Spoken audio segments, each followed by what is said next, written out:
अखिलेश यादव। देखिए, हमारे लोकप्रिय जनप्रिय नेता, लाखों युवा दिलों की धड़कन, हमारे समाजवादी पार्टी के राष्ट्रीय अध्यक्ष श्री अखिलेश यादव जी मेरठ की ऐतिहासिक सरजमी पर आ चुके हैं। मैं आप सभी क्रांति धरा के सभी क्षेत्रवासियों, सभी नेतागणों और सभी कार्यकर्ताओं की तरफ से मेरठ की ऐतिहासिक सरजमी पर माननीय राष्ट्रीय अध्यक्ष जी का हार्दिक स्वागत और अभिनंदन करता हूं।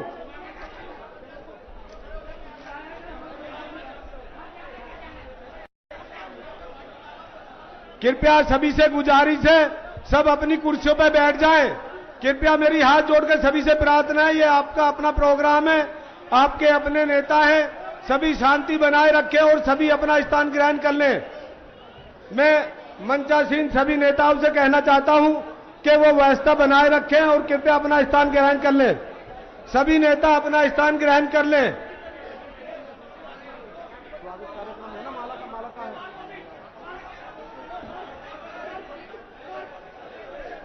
भाई देखिए, विवाद न करें।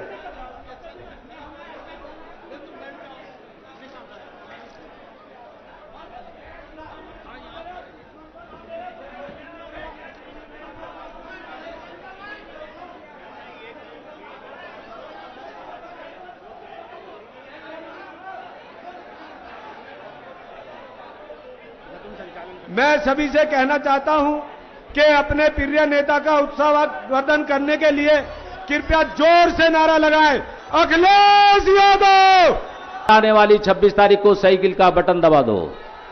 मैं अपनी बात यहीं समाप्त करता हूं। यहां इस मंच से मुझे बोलने का मौका दिया पत्नी मेरी सुनीता वर्मा बोल ली थी, पहली जो प्रत्याशी है आपकी, तो दोनों हाथ उठा के एक बार आशीर्वाद दे दो भाई, दोनों हाथ उठा के आशीर्वाद दे दो। धन्यवाद। जय भीम, जय भारत, खुदा हाफिज। धन्यवाद माननीय योगेश वर्मा जी। आज इसी कड़ी को आगे बढ़ाते हुए हमारे बीच में बसपा छोड़ के हमारे वर्तमान पार्षद परविंदर भारती जी समाजवादी ज्वाइन कर रहे हैं। मैं उनका भी इस परिवार में हार्दिक स्वागत और अभिनंदन करता हूं। और हमारे जिला कमेटी के कई साथी रह गए थे मंचासीन आने के लिए, उनसे मैं माफी मांगता हूं। यशवीर सिंह छिलोरा जी, शशिकांत गौतम जी, मुनीर इंचोली जी, बाबर चौहान जी, साकिब सईद जी और जो रह गए उनसे सभी से माफी मांगते हुए मैं इस कड़ी को आगे बढ़ाते हुए हमारी पश्चिमी उत्तर प्रदेश क्या लखनऊ तक सियासत में आला मुकाम रखने वाले हमारे इस जलसे की आज अध्यक्षता कर रहे पूर्व कैबिनेट मंत्री माननीय शाहिद मंजूर जी से दरखास्त करता हूं कि वो आए और माननीय जी का स्वागत करें और अपने विचार रखें। धन्यवाद शाहिद मंजूर जी।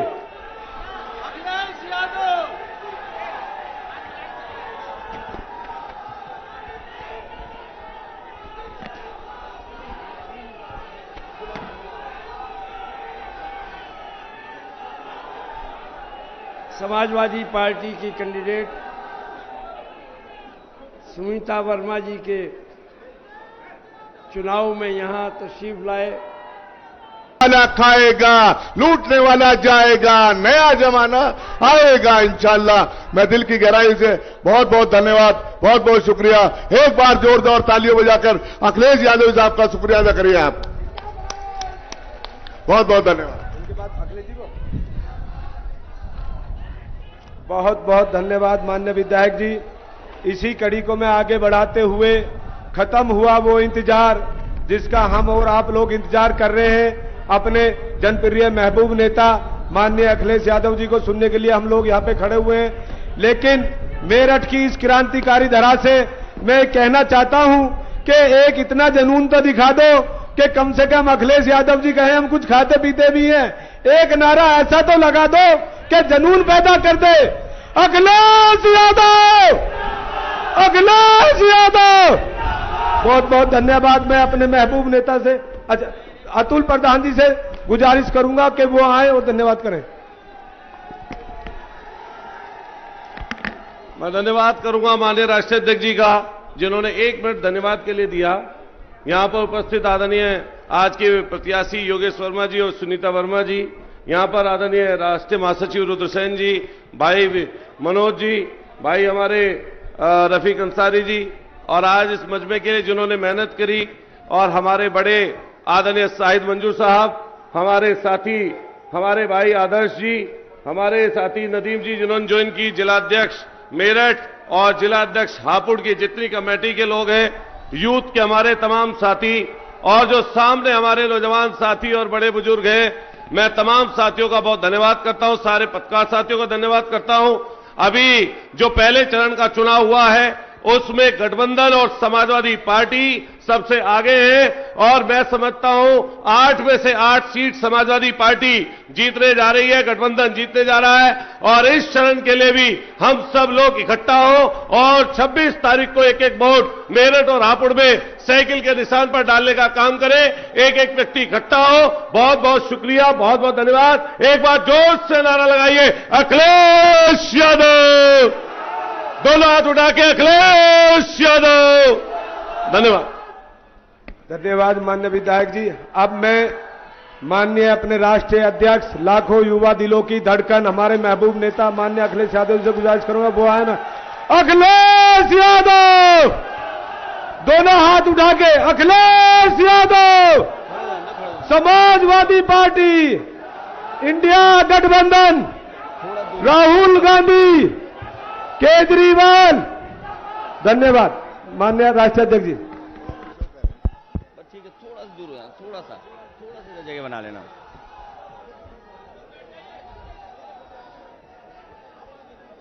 थोड़ा सा जगह बना लेना, थोड़ा सा जगह बना लेना।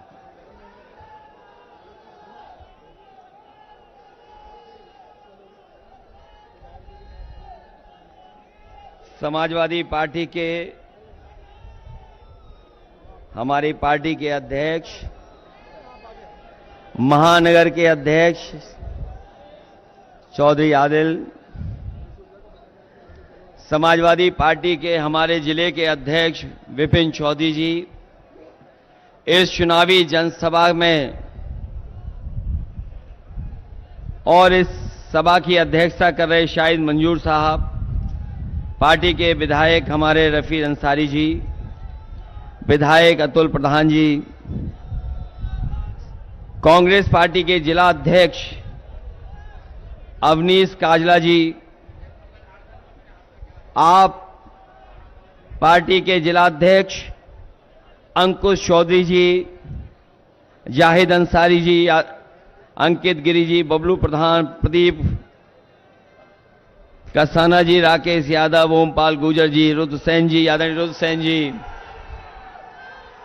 मुखिया गुजर जी, विधायक आशु मलिक, पूर्व विधायक मनोज गुजर जी, राजपाल सिंह जी, पार्टी के पुराने अध्यक्ष अब्बास, इसरार सैफी, हमारी पार्टी में शामिल हुए दिल्ली के अधिवक्ता भानु प्रताप सिंह जी, शकील सईसा, अब्बास भाई, और पार्टी की जब सरकार थी उसमें मंत्री अयूब अंसारी जी, और बहुत सारे नेता हैं मैं जिनका नाम नहीं ले पा रहा हूं। सभी हमारे समाजवादी पार्टी के जिम्मेदार नेता जो मंच पर हैं, और मैं देख रहा हूं बहुत सारे जिम्मेदार कार्यकर्ता नेता मुझे चुनावी जनसभा में दिखाई दे रहे हैं। सभी हमारे कार्यकर्ता साथी, आदरणीय बुजुर्ग, माताएं बहनें, नौजवान साथी, पत्रकार बंधुओं, मैं सबसे पहले इस गर्मी में जहां ये चुनाव जनसभा हो रही है, आसपास न कोई कॉलोनी दिखाई दे रही है, न कोई ऐसा बड़ा गांव दिखाई दे रहा है। आप सुनीता वर्मा जी को यहां से लड़ा देंगे तो वो सबसे ज्यादा वोट्स करके जीत करके जाएंगी।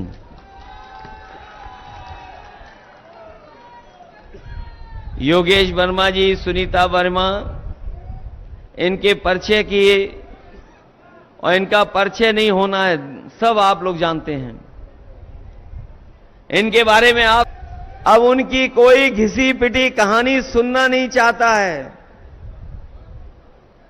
न कोई उनके डायलॉग सुनना चाहता है,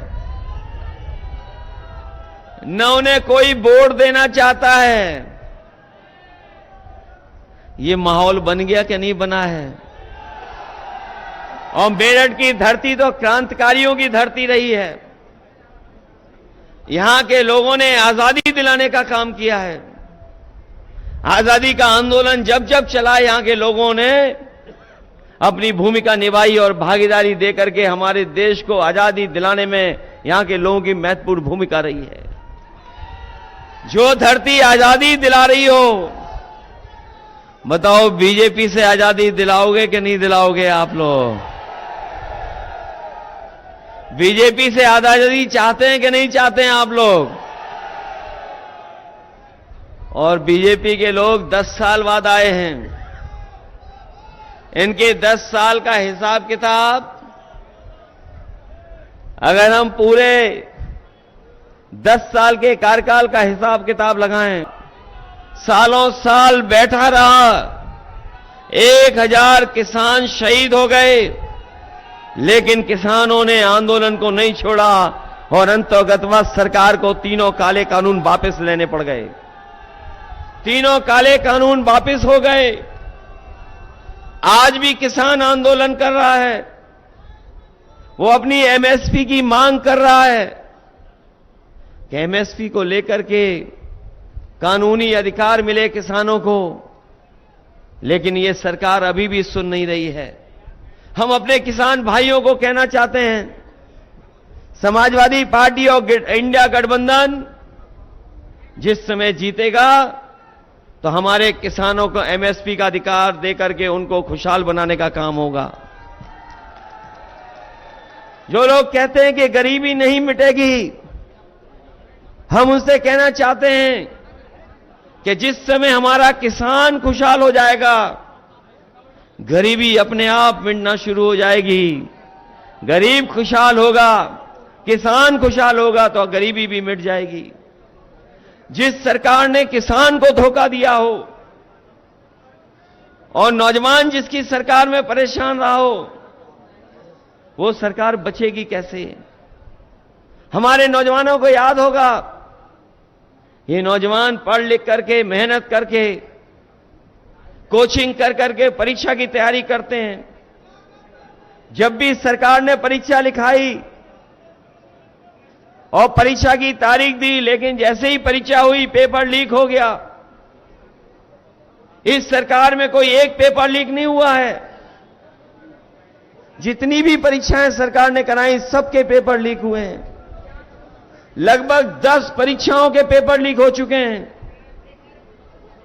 और जब आखिरी में अभी पुलिस भर्ती की परीक्षा हुई थी, बड़े पैमाने पे नौजवान निकल करके परीक्षा दे करके आए थे।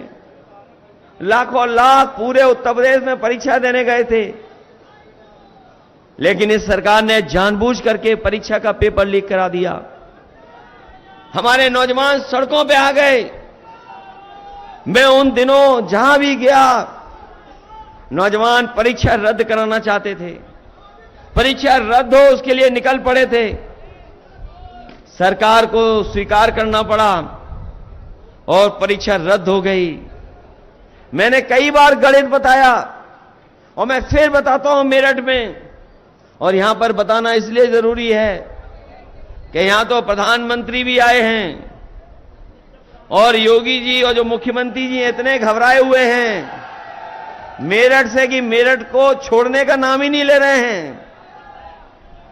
हमें सुनने में आया है कि कई बार आ चुके हैं, इतने घबराए हुए हैं समाजवादी पार्टी की प्रत्याशी से, सुनीता वर्मा से इतने घबराए हुए हैं कि बार बार मेरठ आ रहे हैं। हम उनसे कहना चाहते हैं कि जो 60 लाख का हिसाब है, अगर वो आपको समझ में आ जाएगा तो उत्तर प्रदेश भी आपको छोड़ना पड़ेगा। 60 लाख बच्चे परीक्षा नहीं दे पाए, जिनका भविष्य अंधकार में डाल दिया सरकार ने। और अगर उनके मां बाप को भी जोड़ दें तो एक परिवार के 3 सदस्य, अगर 3 का गुणा कर दें हम 60 लाख में, तो 1 करोड़ 80 लाख बनता है। और यही 1 करोड़ 80 लाख अगर हम 80 लोकसभा से भाग दे दें तो हर लोकसभा में भारतीय जनता पार्टी का 2,25,000 वोट कम हुआ है। तो सोच लीजिए, जब किसान और नौजवान इनके खिलाफ खड़ा हो तो भारतीय जनता पार्टी का सफाया होगा कि नहीं होगा सफाया। जहां ये परीक्षा जानबूझ करके लीक करा रहे हैं, इसलिए लीक कर रहे हैं क्योंकि नौकरी न देनी पड़ जाए। क्या आप सोच सकते हैं, यहां पर बीजेपी की सरकार, जहां पर परीक्षा लीक हो रहे पेपर, वो बीजेपी की सरकार, दोनों जगह बीजेपी की सरकार। और अगर ये लोग सावधान हो गए होते तो अब पेपर लीक नहीं होता, हमारे नौजवानों का भविष्य बन जाता। इन्होंने केवल परीक्षा लीक से हमारे नौजवानों का भविष्य नहीं खराब किया, बल्कि अग्निवीर जैसी आधी अधूरी नौकरी मेरठ का नौजवान और पश्चिम से लेकर के उत्तर प्रदेश का नौजवान कभी स्वीकार नहीं कर सकता है। यहां पर फौज में भर्ती होने के लिए सबसे ज्यादा नौजवान तैयारी करता है। हम अपने नौजवानों को कहना चाहिए, राष्ट्रपति, देश के बड़े बड़े उद्योगपति आए थे, मुख्यमंत्री ने कहा कि हमने इतने बड़े पैमाने पे एमओयू करा लिए, इतने लोग निवेश करने आ रहे हैं। बताओ, मेरठ में कोई नया कारखाना या आसपास कोई नया जमीन दे करके कारखाना लगा हो तो बता दो। कोई कारखाना नहीं लगाया। ये जो गारंटी लेकर के आए हैं, ये हमें और आपको धोखा देना चाहते हैं। हम आपसे कहना चाहते हैं कि इनकी गारंटी से बचिए। ये वो लोग हैं जो कोरोना को तालियों थाली से भगाना चाहते थे। ये इनकी गारंटी नहीं है, ये घंटी है। ये गारंटी नहीं है, ये घंटी है जो बजाने के लिए दी है। और हमें और आपको बाबा साहब भीमराव अंबेडकर जी संविधान की कितनी बड़ी गारंटी देकर के गए हैं, सोचो कभी। हमें बीजेपी की गारंटी नहीं चाहिए। हमें बाबा साहब भीमराव अंबेडकर जी ने जो संविधान की गारंटी दी है, वो हमें संविधान की गारंटी चाहिए। वो संविधान हमारे मान सम्मान की गारंटी देता है। वो संविधान हमें आपको रोजगार का अधिकार देता है। बाबा साहब भीमराव अंबेडकर जी का संविधान हमें आरक्षण का अधिकार देता है, आरक्षण की गारंटी देता है। इसलिए हमें बीजेपी की गारंटी नहीं चाहिए। बीजेपी की गारंटी वो घंटी है। हमें बाबा साहब भीमराव अंबेडकर जी का संविधान की गारंटी चाहिए। इसलिए सावधान होकर के संविधान बचाने का भी ये चुनाव है। जहां हम आपसे कह रहे हैं लोकतंत्र बचाना है, वहीं ये संविधान बचाने का भी चुनाव है। जो लोग दूसरों को भ्रष्टाचारी कहते हैं, माफिया कहते हैं, अपराधी कहते हैं, हम उनसे कहना चाहते हैं, आज देश में सबसे बड़ी गोदाम भ्रष्टाचारियों की, माफियाओं की, अपराधी की कोई बनी है तो भारतीय जनता पार्टी की गोदाम बनी है। भारतीय जनता पार्टी की गोदाम में देश के सब भ्रष्टाचारी हैं, सब माफिया उत्तर प्रदेश के वहीं पहुंच गए हैं।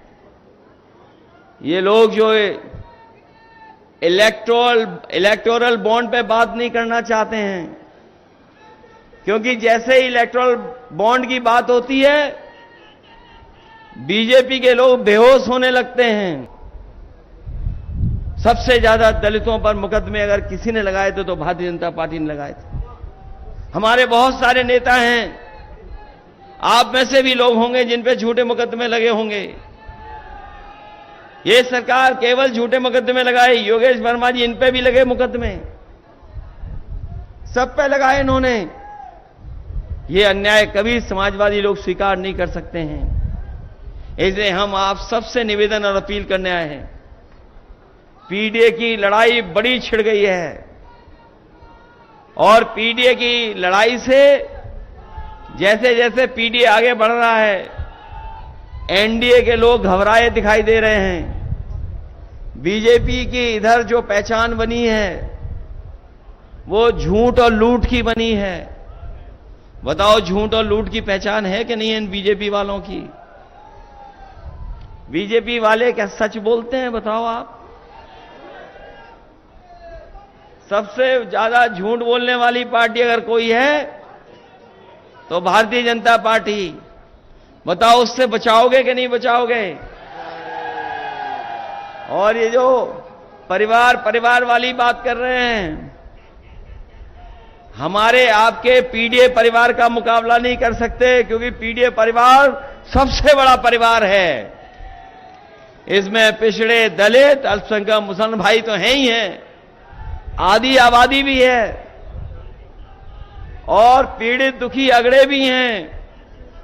हम उन तमाम लोगों को धन्यवाद देना चाहते हैं जिनके मन से राजनीतिक चेतना जागी और उन्होंने झंडा बुलंद कर दिया भारतीय जनता पार्टी के खिलाफ।